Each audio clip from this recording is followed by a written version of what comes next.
अस्सलाम वालेकुम। मोहम्मद अज़हर सिद्दीक अपने स्पेशल प्रोग्राम के साथ हाज़िर खिदमत है। इमरान खान साहब से आज मुलाकात हुई, वकला की मुलाकात हुई, बड़ी तफसीली बातें हुई, बड़ी लाइन ऑफ एक्शन दे दी। क्या लाइन ऑफ एक्शन दी आप ये आप समझ सकते हैं। बाइडन हुकूमत ने शहबाज शरीफ की हुकूमत पर इल्ज़ाम क्या लगाया है मिसाइल के प्रोग्राम के लिए। क्या वाकई इमरान रियाज मुल्क छोड़ चुके हैं? इन सारी बातों पे गुफ्तगू करेंगे आज। सबसे पहली बात है इमरान खान साहब की मुलाकात। इमरान खान साहब से वकला की मुलाकातें हुई।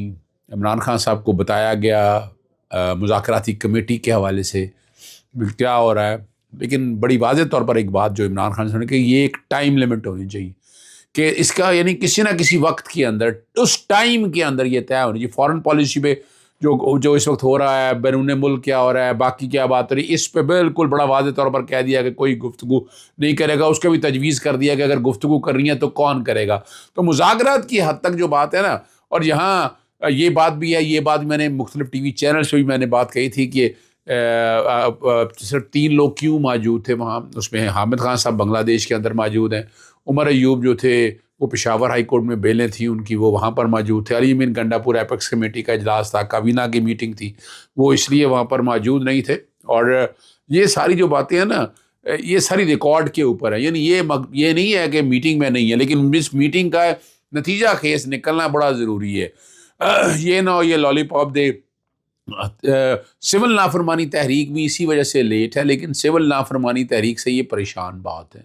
एक तो रिचर्ड गार्नेल के हवाले से मैं आपको पहले भी मैंने बता दिया, दूसरा सिविल नाफरमानी, रात की नींदें हराम की हुई हैं। अगर वो आ जाती तो पाकिस्तान के लिए बड़ा बड़ा धचका है। यानी और इस्तगासा जो है 26 नवंबर वाला, वो भी इस मौजूदा हुकूमत के लिए मौत की हैसियत रखता है, और उसकी 15 जनवरी के लिए डेट गई है। तो उस यानी जनवरी जो लग रहा है कि जनवरी किसी तरफ जाता हुआ नज़र आएगा, और बाकी चीज़ें बड़ी वजाहत के साथ सामने आ जाएंगी। लेकिन एक बात तो बड़ी वाज़ेह हो गई है, इमरान खान साहब ने मुज़ाकरात की इजाज़त दी है, और मुज़ाकरात बड़े लिमिटेड है, टाइम बाउंड है, उस टाइम के अंदर फ़ैसला होना है। जो फॉरेन पॉलिसी पूरी दुनिया के अंदर जो गुफ्तगू हो रही है, जो इम्प्रेशन ये दिया जा रहा है, देखिए इमरान खान ना अमेरिका से कोई एड लेना चाहते हैं, ना कोई इमदाद लेना चाहते हैं। ह्यूमन राइट वायलेशन पे पूरी दुनिया बात कर रही है, तो वो बात करने का हक़ है। ह्यूमन राइट वायलेशन तो किसी को बर्दाश्त नहीं है, वो किसी तरह से भी काबिल कबूल है नहीं। और अपना इसीलिए आपको आगे चलना है, आगे अगर चलना है तो इस मुल्क को आप लेके चलें ना, उन लाइन और उन डायरेक्शंस की तरफ लेकर जाएं जिस पे पॉसिबिलिटी है। इमरान खान कल भी खड़े थे, आज भी खड़े हैं, आइंदा भी खड़े रहेंगे। और अब जनवरी में तोशाखाना के हवाले से जो केस का जो ट्रायल चलना है, वो 190 मिलियन 171 मिलियन और फ़याम में उसका फ़ैसला भी सुनाना है।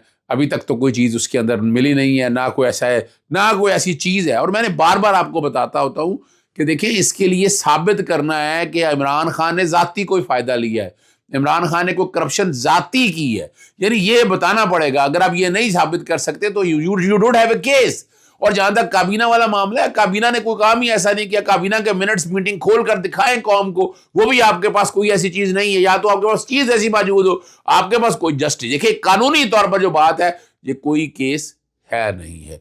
बाइडन हुकूमत जो है ना, ने शहबाज शरीफ की हुकूमत पर इल्ज़ाम लगाया है कि ये लॉन्ग रेंज जो मिसाइल हैं जिस पर पाबंदी लगाई हुई है, इस पर अमेरिका पर हमला करना चाहते हैं, और इनसे कह रहे हैं इनसे शदीद ख़तरा था।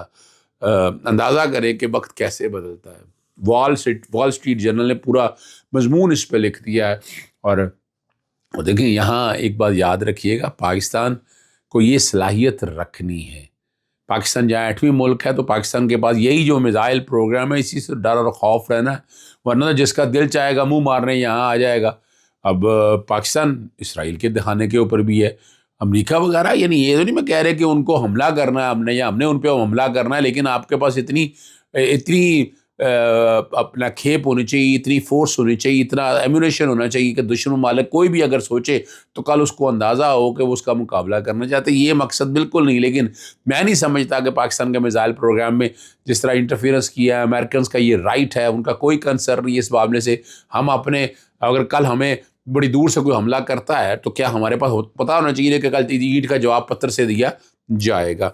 इमरान रियाज से मैंने कोशिश की थी, मेरा राब्ता नहीं हो पाया, لیکن سلمان درانی نے یہ بات کہی ہے کہ وہ بیرون ملک چلے گئے ہیں۔ عمران ریاض کو یہاں اس ملک کے اندر حالات تو بڑے خراب ہیں، یہ آپ کے سامنے ہم رکھ دیں کہ جو حالات ہیں کسی وقت بھی جو کہ پرچے آلریڈی ہوئے عمران ریاض کے اوپر، باقی صحافیوں کو بھی آپ نے اٹھاتے دیکھ لیا ہے۔ عمران ریاض چونکہ آواز کم نہیں کر رہا، وہ اب کھڑا ہوا ہے، اصولوں پہ بات کر رہا ہے، اور ہم سب لوگ عمران ریاض کے ساتھ کھڑے ہیں، ہم ہر طرح سے اس کے ساتھ سپورٹ کرنے کے لیے کھڑے ہیں کہ وہ ان معاملات کو جس طریقے سے لے کر چل رہا ہے، یہ بڑی بات ہے، یہ چھوٹی بات نہیں ہے۔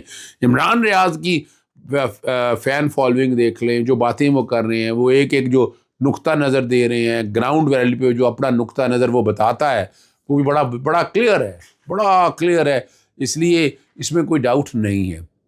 GHQ حملہ کیس کی سماعت جو ہے نا 6 جنوری تک ملتوی ہو گئی ہے۔ ویڈیو اور آڈیو ریکارڈنگ فراہم کرنے کی درخواستیں جو ہے نا مسترد ہو گئی ہیں، ٹھیک ہے نا جی۔ اور پراسیکیوٹر ظہیر شاہ نے کہا کہ اڈیالہ جیل جو ہے نا یہ ہوم ڈپارٹمنٹ پنجاب کے ماتحت ہے، CCTV فوٹیج دینے کا اختیار انہی کے پاس ہے، اور پراسیکیوٹر نے کہا کہ درخواست گزار CCTV فوٹیج کے لیے ہوم ڈپارٹمنٹ پنجاب سے رابطہ کر سکتے ہیں، اور عمران خان اور فواد چودھری کی درخواستیں جو ہیں مسترد ہوگی۔ یعنی وہ چیزیں ساری جتنی بھی ہے نا ریکارڈ کے اوپر تو اویلیبل ہیں، ویڈیو بھی آنی چاہیے، آڈیو بھی ساری سامنے آنی چاہیے، تاکہ چیزیں ساری سامنے آ سکیں نا۔ CCTV فوٹیج، موقع پہ فورنسک کیا ہے، چہرے کیا ہیں، کون لوگ آئے گئے ہیں، نقاب پہنے ہوئے کون لوگ تھے، آخر وہ پہچاننے بھی تو ہے نا کہ کون وہ لوگ تھے، کیا کر رہے تھے، اور نقاب پہن کے کیوں آئے ہوئے تھے اس کام کے حوالے سے۔ ان میں جتنے نام تھے PTI کے کانٹیکس میں، وہ سارے چہرے تو آپ لوگ دیکھتے رہے ہیں، لیکن یہ چیزیں جو ہے نا یہ آنی چاہیے، سامنے آئیں گی آگے تو یہ بڑی کلیئرٹی سامنے آئے گی۔ صحافی حنیف خالد نے ایک بات بڑی کی ہے کہ Kuwait foreign petroleum exploration company نے پاکستان میں تیل و گیس کے شعبے میں اپنے آپریشن بند کر دیے ہیں۔ میں نے کوشش کی کہ ڈیٹا بند یعنی ختم کرنے کا عمل شروع کر دیا ہے، میں ٹرائی کر رہا ہوں، میں اسی لیے حکومت وقت سے کہوں گا اس بارے میں کلیئر کر دیں کہ یہ واقعی ایسا ہے، اگر ایسا ہے تو سامنے آنی چاہیے کہ کیا وجہ ہے۔ پاکستان کو خدا رہا معاشی طور کے اوپر آگے لے کر آنا ہے۔ پاکستان کے ساتھ جو زیادتیاں ہو رہی ہیں، پاکستان ڈالر ابھی نیچے جا نہیں رہا، مہنگائی بڑھ چکی ہے، اسٹاک ایکسچینج آپ نے اوپر رکھ کے کیا گیا، ملا کیا، یعنی اسٹاک ایکسچینج کا جو پیسے پمپ ان کر کے ملا کیا، ذرا وہ بھی سمجھا دیں۔ کیا روٹی سستی ہو گئی ہے؟ کیا مہنگائی ختم ہو گئی ہے؟ کیا ڈالر نیچے آ گیا؟ بتائیں نا، اس سے جو معاشی انڈیکس ہے وہ کیسے ٹھہرا ہے وہاں پر؟ آپ کے پاس کوئی موجود نہیں ہے۔ مجھے جو تازہ اطلاع ملی ہے کہ چیف جسٹس عالیہ نیلم صاحبہ جو ہے نا 25 دسمبر سے 2 جنوری تک نجی دورے پر بیرون ملک ہوں گی، وہ بیرون ملک دورے پر ہوں گی۔ اب دیکھنا یہ یقیناً نجی دورہ ہوگا ان کا وہاں پر بیٹھ کر، لیکن چیف جسٹس صاحبہ کو سپریم کورٹ میں بھی آگے سیٹیں بہت خالی ہیں، لیکن دیکھنا یہ ہے کہ کون کون سے چیف جسٹس یہاں سے لے کر جاتے ہیں یا وکلا میں سے لیے جاتے ہیں۔ یعنی ایک پلاننگ یہ ہو رہی ہے کہ 17 جج جو وہاں پورے کرنے ہیں، 17 آلریڈی ہیں، 17 آگے جو جج بنانے ہیں، اور ابھی تک تو آئینی کوڈ بنانے کا ہمیں کوئی فائدہ نہیں ہو سکا۔ میں آپ کو پہلے دن سے یہی بتا رہا ہوں کہ آئینی کوڈ بنانے کا یہ کوئی نہیں، یہ صرف پانی کا بلبلہ ہے، ثابت کرنے کے لیے کہا ہے کہ یہاں کیا ہونا ہے، کیسے ہونا ہے۔ یہ اب آپ سمجھ سکتے ہیں کہ کیا حالات اور واقعات آئیں گے یہ۔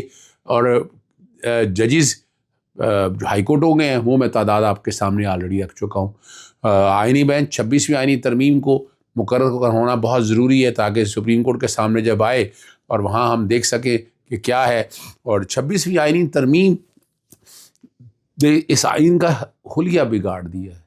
یعنی بڑی باتیں ہوتی تھیں نا کہ جناب بہت کیسوں کی، یعنی وہ کدھر گئے آج وہ والے جو اپنا لوگوں کے کیس ڈیسائیڈ نہیں ہو رہے، وہ کہاں گئی باتیں، کہاں گیا وہ میڈیا، کہاں گئے وہ جو بڑے سو کالڈ اینکرز اور یہ ساری باتیں کیا کرتے تھے۔ میں تو آپ کو سب ہی کہہ رہا تھا یہ بیوقوف بنا رہے ہیں آپ کو، ہم سے پوچھیں۔